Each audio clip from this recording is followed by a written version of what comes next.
Hello, hello, hello, and welcome to English Learning for Curious Minds by Leonardo English, the show where you can listen to fascinating stories and learn weird and wonderful things about the world at the same time as improving your English.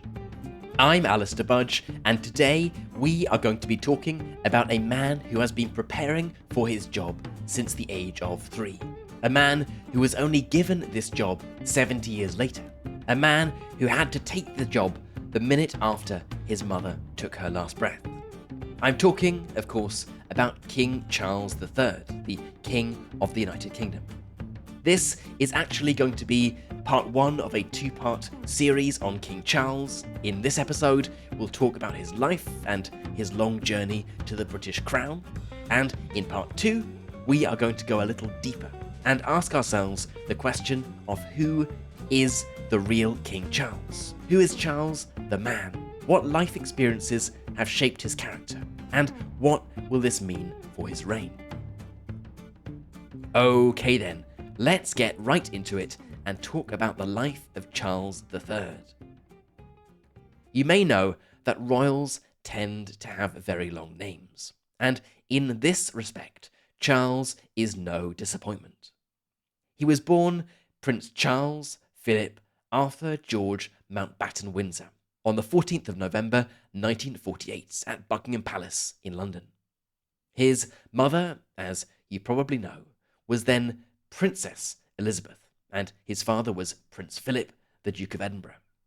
His grandfather was King George VI, and when his mother became queen on February the 6th of 1952, at the age of 3, Charles became the heir apparent to the British throne.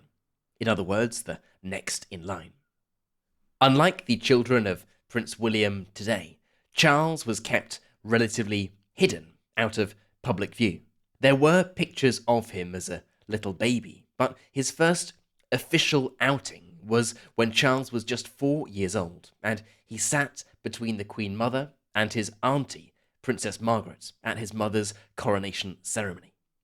He was in the public spotlight, and he would never really leave. He would spend the rest of his life in the public eye. Interestingly enough, the young Prince Charles was the first British heir to actually go to school, instead of having private tutors, as was customary for future kings and queens. But, of course, he didn't go to any normal school. He went to exclusive private schools, first in West London, then just outside London. And then, as a teenager, he changed to a harsh school in the far north of Scotland, the school where his father had gone. This school was called Gordonston, a place this sensitive young boy would later reveal he loathed, he absolutely hated. He was also the first heir to get a university degree when he studied archaeology, anthropology, and history at Cambridge. After graduating, as was customary for male members of the British royal family, Charles then served in the Royal Navy, where he eventually became commander of a ship called the HMS Bronington. The other customary duty for a male heir to the British throne was, of course, to find a wife, a woman who would become his queen. As you can probably imagine, Charles was considered quite the eligible bachelor, a desirable single man, and had a whole host of potential wives to choose from in Britain's and indeed Europe's aristocratic circles. This wasn't just about finding a suitable woman to become his wife and queen. It was about finding the right mate in the more primary sense of the word.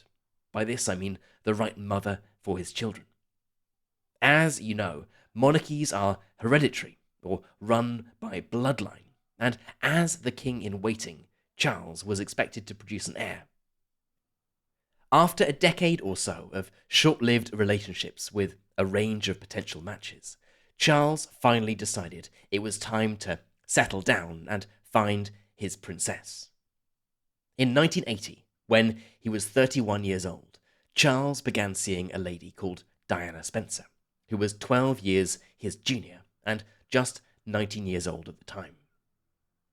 Diana was herself from noble blood, the third child and youngest daughter of Edward John Spencer, Viscount Althorp. Indeed, she was actually a distant relative of Charles. Charles met Diana because he was initially involved with, or courting, as the royals might say, Diana's older sister, Sarah. The pair continued to see each other, and the following year, in February 1981, there was an almighty media frenzy when their engagement was announced to the public. As you will probably know, this was not a fairy tale marriage. It did not end well. Even in the early days of their relationship, for anyone looking closely enough, there were seeds of doubt. In 1981, during an interview about their engagement on British television, the young couple were asked if they felt in love. Here's their response. And I suppose in love. Of course.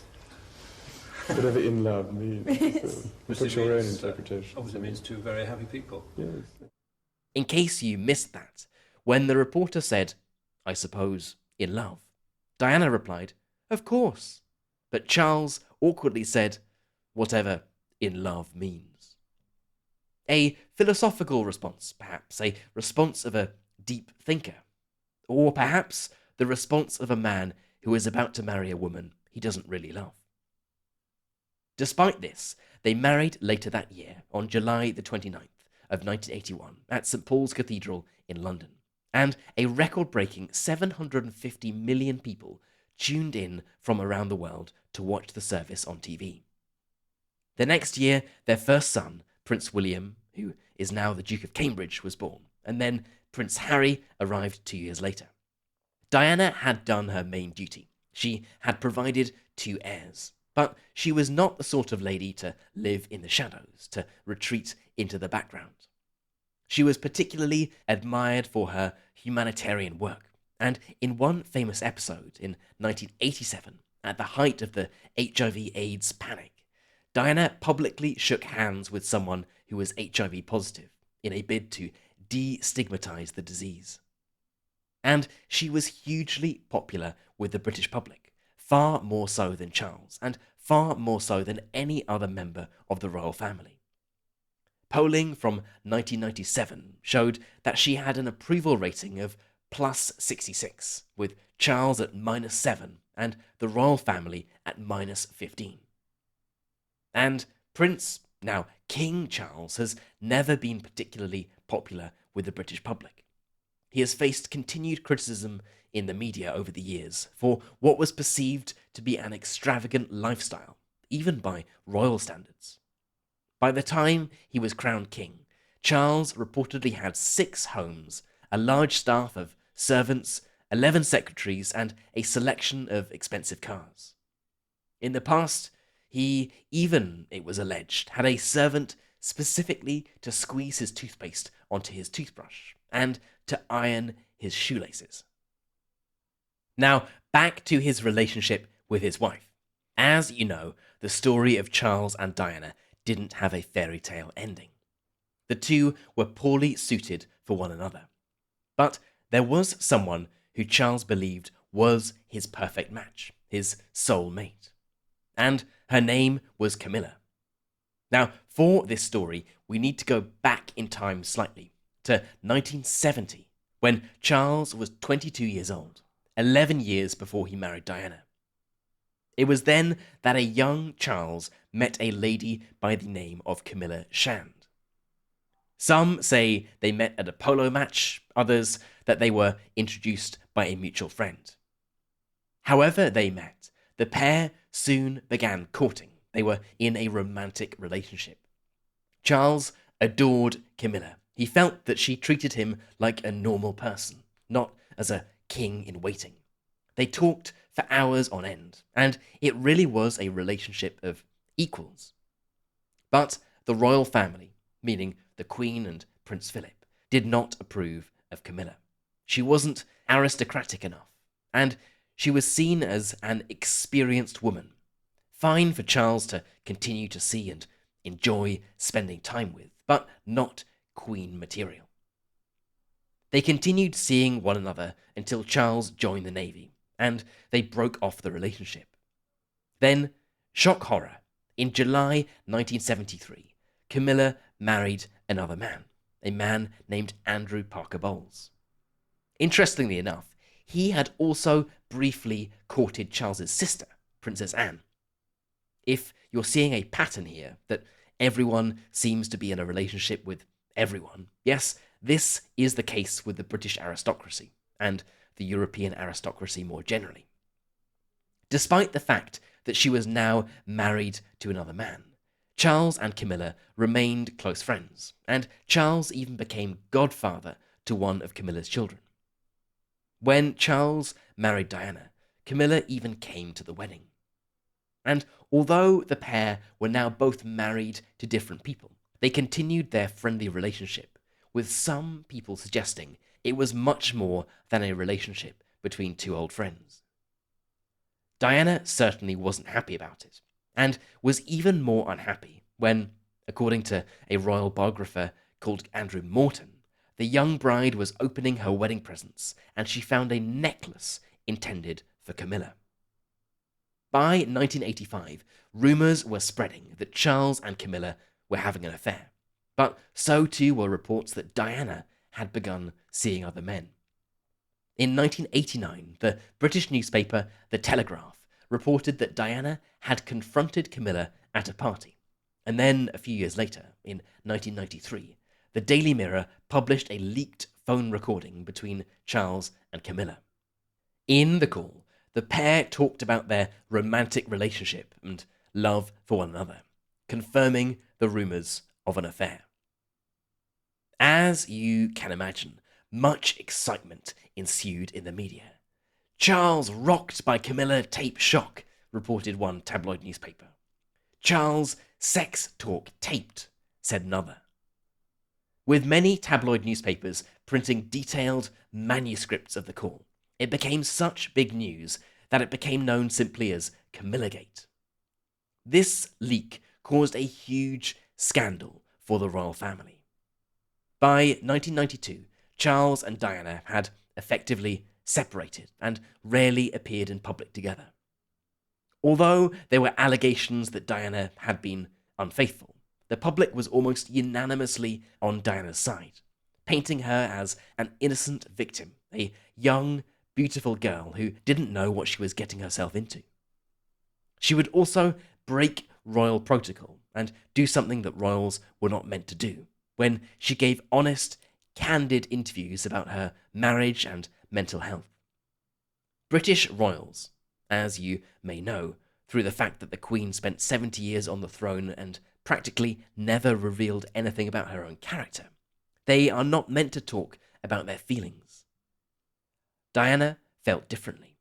In 1995, she shocked the nation when she stated in an interview that there were 3 of us in this marriage, with the third person obviously meant to be Camilla. Not only this, but she also confessed that she had self-harmed and suffered from bulimia, an eating disorder, and she suggested that Prince Charles, as he was then, might not adapt too well to being king. This interview, which was watched by over 20 million people, was incredibly controversial at the time. Never before had a member of the royal family talked so openly about their private life. And after the interview was broadcast, the Queen wrote to both Charles and Diana, urging them to divorce and put the whole issue to bed, to end it. And then, after years of rumour and relentless media scrutiny, on the 28th of August 1996, Charles and Diana finally divorced. Despite divorcing the future King of England, Diana remained an incredibly popular and loved figure in Britain, still seen as a victim, and Charles a villain. Then, almost exactly a year after the divorce, on the 31st of August 1997, Diana was killed in a car crash in Paris. Just as the tabloid media had followed Diana's every move in Britain, that night in France, her driver was speeding into a tunnel to avoid paparazzi photographers. As you can probably imagine, this was, without question, the biggest news in the country. A week later, on September the 6th, when Diana's funeral was held in London at Westminster Abbey, over 30 million people, half the population of the country tuned in to watch. A further 2.5 billion people watched the event around the globe, making it one of the biggest television events in history. By this time, Charles and Camilla had actually rekindled their old relationship. Camilla had divorced back in 1995, and it was semi-acceptable for the pair to be back together again. But clearly it was too early to introduce her. Charles was still meant to be in mourning for his ex-wife, even if his true love had always been elsewhere. It's said that in the aftermath, the Queen disapproved so much of Charles's relationship with Camilla that she refused to attend his 50th birthday party because Camilla would be there. And it wasn't until 1999 that the two appeared in public together for the first time. By 2000, the Queen had accepted Camilla, and a few years later, in 2004, Charles and Camilla announced their engagement, almost 35 years after they had first met. The pair married the next year, in April of 2005, and though she was eventually accepted into the royal family, public opinion of Camilla has not really improved. There was an extensive public relations campaign launched to improve her image, but it was discovered that even 7 years later, it had not improved by a single percentage point. To many in Britain, she would always be, and still is, the woman who stole Charles away from Diana. Now, back to the protagonist of this story, who, as you may have realised, was in fact often a supporting character in his own story, in the shadow of his first wife and in the bigger shadow of his mother. Charles was now happily married, with 2 adult sons and a healthy and energetic mother, meaning he had no immediate prospects of becoming king. So he moved into a new phase of life, one of preparation for what was to come. In the 2000s, Charles began to throw himself into public service. In 2008, the Daily Telegraph described him as the hardest working member of the royal family, and reported that he had carried out 560 official engagements in 2008, 499 in 2010, and over 600 in 2011. It's a common criticism of the royal family that they don't have a job, or that they don't do anything. But Charles's busy schedule suggests that he can't really be accused of this. He took a particular interest in environmental affairs, and much of his time was spent representing the monarchy abroad, going to funerals and official events in the place of his aging mother. As the 2010s went on, with the Queen celebrating her 90th birthday, there was more and more speculation as to when exactly the inevitable would happen. When would Charles become king? And what type of king would he be? Or whether he would be king at all, with some questioning whether he would decide to skip being king altogether and pass the crown directly on to his son, William. Then, on the 8th of September 2022, it happened. His mother, Queen Elizabeth, died. After decades of waiting, Charles's time had finally come. He was the longest-serving heir apparent in the history of the British monarchy, and at the age of 73 is the oldest person to ascend the British throne. He was the next in line for a staggering 70 years. He spent his entire adult life waiting. He became the 3rd British king called Charles. If you know your British history, you'll remember that it's not a particularly lucky name. The first King Charles lost his head. His son, Charles II, had to fight to win back the throne, avoiding murder plots and political chaos, and developed a reputation for excess and indulgence. So the question remains, what kind of king will King Charles III be? Your guess is as good as mine, but one thing is for sure. He has certainly had enough time to think about it. Okay then, that's it for today's episode on Charles III, the prince who spent almost his entire life waiting to become king. As a reminder, This episode is going to be followed by another one where we'll go deeper into the psyche and character of this man and ask ourselves the question of who is the real King Charles III. As always, I would love to know what you thought about this episode. What do you think of Charles III? How do you think he will do as king? Would you have preferred him to pass the crown directly to his son? I would love to know, so let's get this discussion started. You can head right into our community forum, which is at community.leonardoenglish.com, and get chatting away to other curious minds. You've been listening to English Learning for Curious Minds by Leonardo English. I'm Alistair Budge, you stay safe, and I'll catch you in the next episode.